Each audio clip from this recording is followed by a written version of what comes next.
AI physics.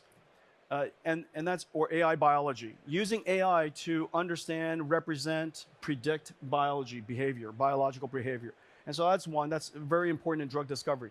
There's second, which is AI agents, and that's where the assistance and helping diagnosis and things like that. Open Evidence is a really good example. Yeah. Hippocratic is a really good example. Love working with those companies.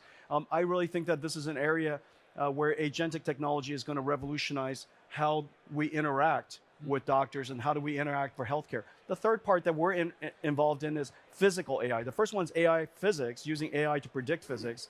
The second one is physical AI, AI that understand the properties of the laws of physics, and that's used for robotic surgery, huge amounts of activities there.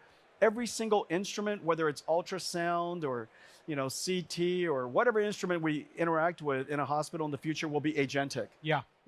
OpenClaw in a safe version will be inside every single instrument. And so in a lot of ways, that instrument is going to be interacting with patients and nurses and doctors in a very unique way. We're seeing so much investment in AI weapons. It would be wonderful to see some investment in AI EMTs and paramedics and saving lives, not just taking them, which I think is a great segue into robotics.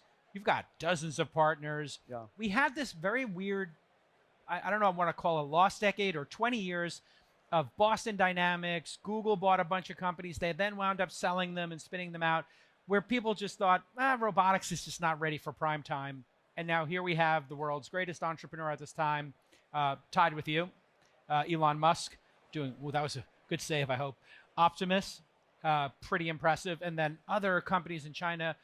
How close is that to actually being in our lives where we might see a chef, a robotic chef, a robotic nurse, a robotic housekeeper, these humanoid factor actually working in the real world, knowing what you know with those partners and the fidelity, especially in China, where they seem to be doing as good a job as we're doing here, or maybe better?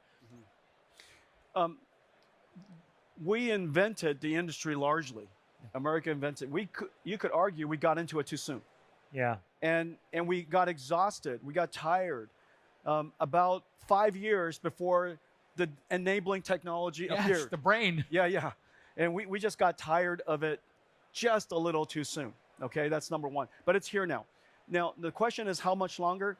From the point of high-functioning existence proof, high-functioning existence proof to reasonable products, technology never takes more than a couple, 2-3 cycles. And so a couple, 2-3 cycles